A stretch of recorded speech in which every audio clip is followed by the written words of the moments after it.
সারা দেশে লোডশেডিংয়ে জনজীবন অতিষ্ঠ। জ্বালানির অভাবে বিদ্যুৎ উৎপাদন করা যাচ্ছে না। এ অবস্থায় বেসরকারি খাতের ৬০০ মেগাওয়াট ক্ষমতার ফার্নেস অয়েল ভিত্তিক ৬টি কেন্দ্র বসিয়ে রেখেছে বিদ্যুৎ উন্নয়ন বোর্ড পিডিবি। সূত্র বলছে, ফার্নেস অয়েল ভিত্তিক ৬টি কেন্দ্র চালানোর বিষয়ে সরকার কোনো ধরনের সিদ্ধান্ত নেয়নি, যে কারণে এই কেন্দ্রগুলো চালু করা যাচ্ছে না। নো ইলেকট্রিসিটি নো পেমেন্টের ভিত্তিতে কেন্দ্রগুলো চালানো গেলে বর্তমানে লোডশেডিং ১/৩ কমে আসবে। বর্তমানে দেশে ২ থেকে ২৫০০ মেগাওয়াট লোডশেডিং হচ্ছে। এই ৬টি কেন্দ্র চালু হলে বিদ্যুৎ পরিস্থিতির উন্নতি হবে বলে মনে করছেন সংশ্লিষ্টরা। ইডেন বে কক্সবাজার সমুদ্র সৈকতের উপর নিজেদের একটি ঠিকানা। মাত্র ৫ লাখ টাকায় আপনিও হয়ে যেতে পারেন এই হোটেলের মালিক। পিডিবির এক কর্মকর্তা কালবেলাকে জানান, এই 6টি ফার্নেস অয়েল প্লান্ট যদি নো ইলেকট্রিসিটি নো পেমেন্টের অধীনে বিদ্যুৎ উৎপাদনের অনুমোদন পায়, তাহলে সরকারের তাৎক্ষণিক বিনিয়োগ ছাড়াই অন্তত ১/৩ লোডশেডিং কমানো সম্ভব। পিক লোড পাওয়ার প্লান্টগুলোর মধ্যে এই কেন্দ্রগুলো সাশ্রয়ী, কারণ এই কেন্দ্রগুলোর কোনো ক্যাপাসিটি চার্জ নেই। ফলে এগুলো সরকারের ওপরও আর্থিক চাপ তৈরি করবে না।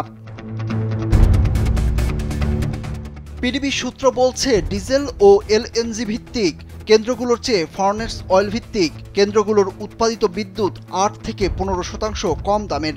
এছাড়া কয়লা বা এলএনজি ভিত্তিক কেন্দ্রগুলো চালু করতে বেশি সময় প্রয়োজন হয়, কিন্তু ফার্নেস অয়েল ভিত্তিক কেন্দ্রগুলো তাৎক্ষণিকভাবে চালু এবং বন্ধ করা যায়। সিপিডির গবেষণা পরিচালক ডক্টর খন্দকার গোলাম মোয়াজ্জেম জানান, বিগত সময়ে বাংলাদেশে বিদ্যুৎ উৎপাদনে জ্বালানি ব্যবহারে বৈচিত্র্য এসেছে, যার ফলে অতিরিক্ত সক্ষমতা বৃদ্ধি পেয়েছে। সব ভাড়া এবং দ্রুত ভাড়াভিত্তিক বিদ্যুৎ কেন্দ্রের ক্ষেত্রে বিশেষ বিধান প্রত্যাহার করে এনইএনপি ব্যবস্থাটি বাস্তবায়ন করা উচিত বলে মনে করেন তিনি। একই কথা বলেছেন বাংলাদেশ ইন্ডিপেন্ডেন্ট পাওয়ার প্রডিউসার্স অ্যাসোসিয়েশনের সভাপতি ফয়সাল খান। তিনি বলেন, এক্ষেত্রে পিডিবি শুধু উৎপাদিত বিদ্যুতের জন্য অর্থ প্রদান করবে। যেহেতু প্রাথমিক বিদ্যুৎ ক্রয় চুক্তির সময় প্রকল্পের মূলধন খরচ এবং ঋণ পরিশোধ করা হয়, তাই এখানে ক্যাপাসিটি চার্জ দেওয়ার কোনো প্রয়োজন নেই। জানা গেছে, অতিরিক্ত বিদ্যুৎ উৎপাদন ক্ষমতা থাকা সত্ত্বেও বাংলাদেশ ক্রমবর্ধমান চাহিদা মোকাবেলা করতে হিমশিম খাচ্ছে। ফলে প্রচণ্ড গরমের মধ্যে সারা দেশে তীব্র লোডশেডিং হচ্ছে।